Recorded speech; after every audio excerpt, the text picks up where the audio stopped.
Alright, here I've got a scrap piece of walnut, and I'm sawing it up on my bandsaw. I have a sacrificial fence on it to keep the bandsaw blade from going into the nice aluminum fence.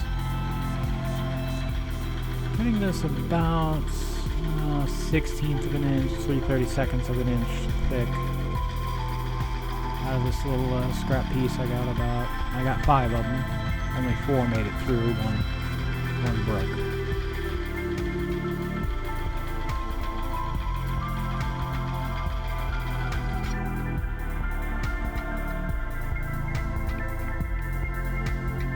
Yeah, nice and thin right there.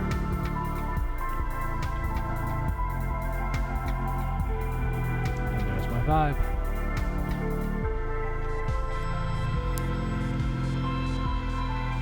Pulled out the Dremel Fortiflex for this. I don't use it very often. I'm not a fan of the handpiece, but here I'm just drilling a hole in the middle for a little tassel with a charm at the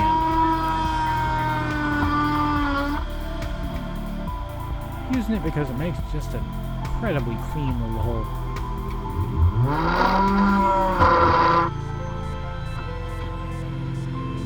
And the good old sanding process.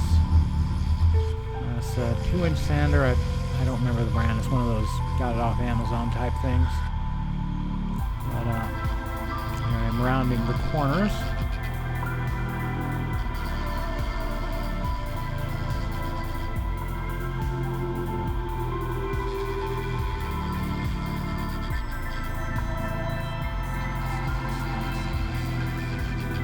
It's pretty well, but end up taking it from 60 through to 240. Now here I got some hand sandpaper.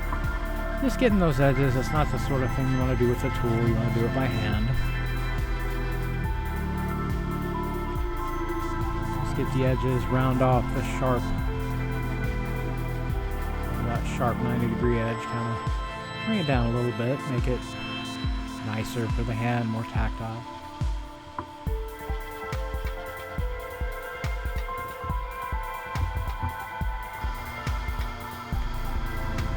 Sanding. That's a 240.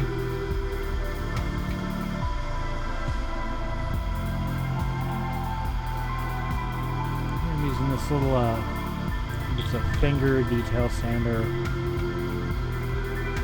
Just kind of get that edge down in the hole because I'm going to be putting string around it, so probably overthinking of it probably would have been fine just drilling a hole, but I tend to overdo things. Now here I got out the Dremel Easy Lock sanding disc. I don't use them very often, but they work really well. And the other sanders just left a lot of little tool marks. Yeah, these Dremel discs, they're expensive, but man, they work well. Now this is a 320 grit abrasive buffing wheel. You just kind of give it that final sand, and it gets rid of a lot of the dust. This is on the project. You probably notice these are getting pretty flexible. I did have one break, so only ended up with 4 bookmarks at the end.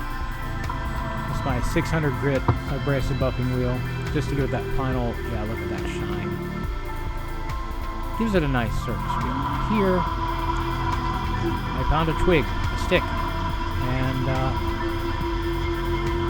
using it to, using the Fortiflex with the 60 grit sanding wheel, or sanding drum, to take off the bark. And here I'm rounding off the top, make it a nice, rounded shape. You'll see why in a second.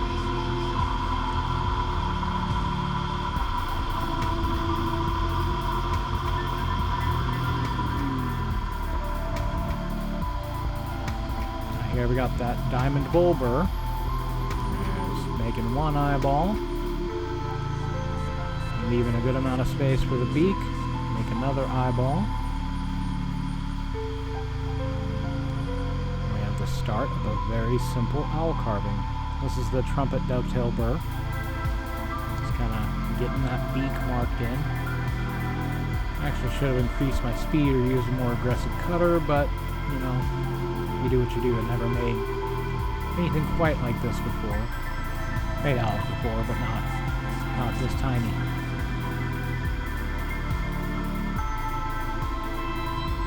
They're marking out the little wing.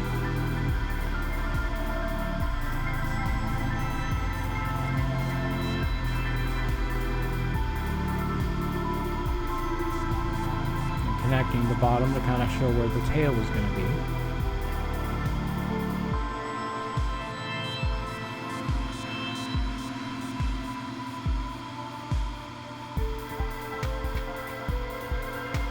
Here, marking out the bottom of the belly, because I'm going to put tiny little feet.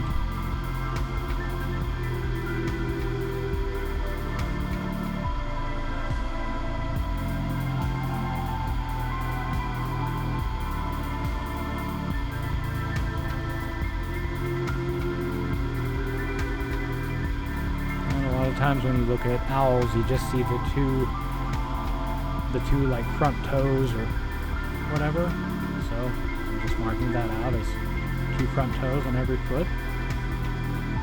It's not incredibly detailed or probably even accurate, but a person can look at it and know that yes, that's an owl, there's its feet, woohoo, you know.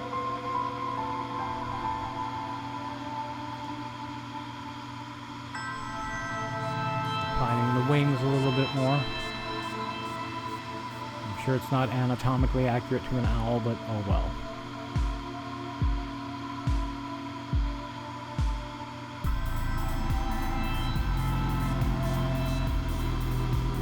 Taking down that belly just a little bit on the owl.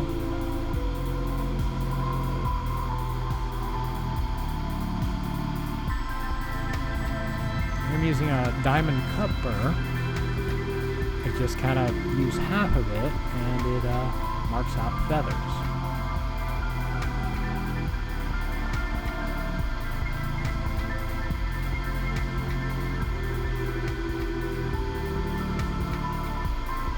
You don't have to make this many. I tend to go a little too heavy into the details sometimes.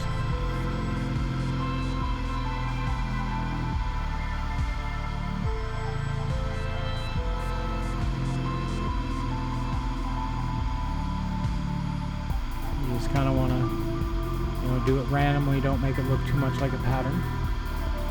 Here I'm using the side of that same burr and just marking the little flight feathers.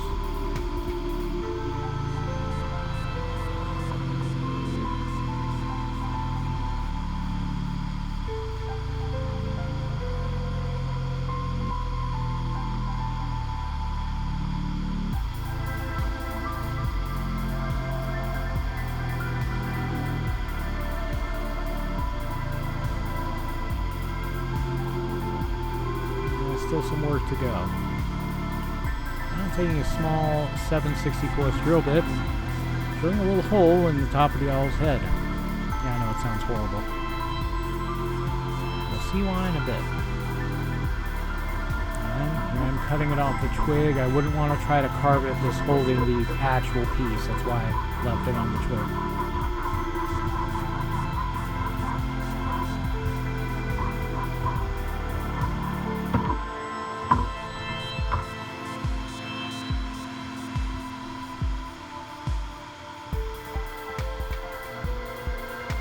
Here's the 220 grit nylon abrasive wheel or abrasive disc.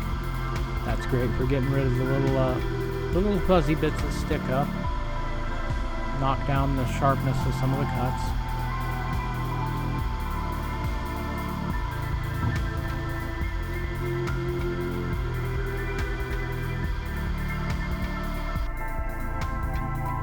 Here we've got some cheap hemp cord. I picked this up at like a Dollar General. I just take length and tie one knot in it. That's all you need.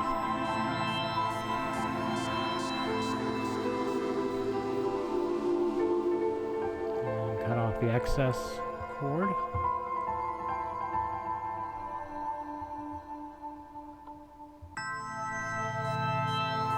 course, always sign your work.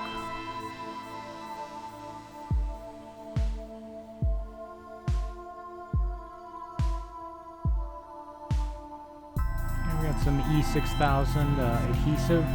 It's supposed to, well, make anything stick to anything roughly. But I figure it can hold a hemp cord inside of a piece of wood.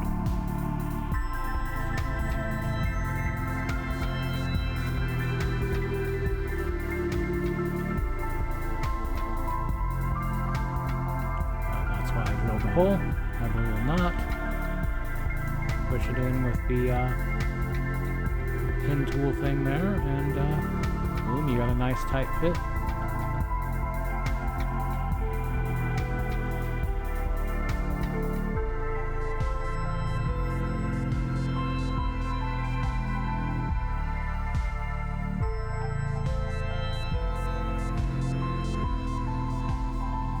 Busting out the good old shellac.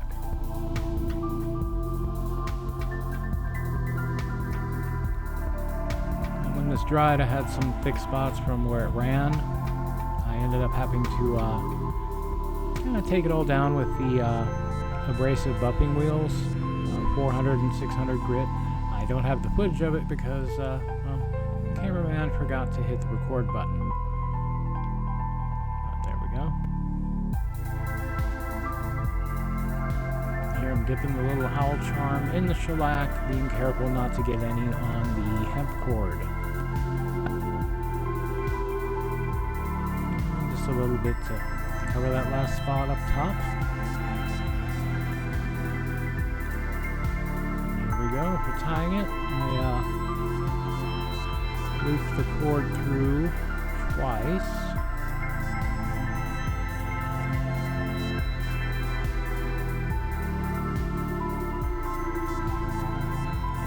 Put the owl through the loop.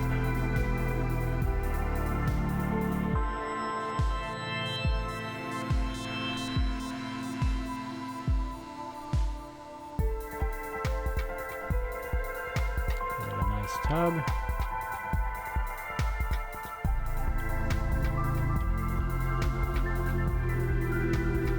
And there we go.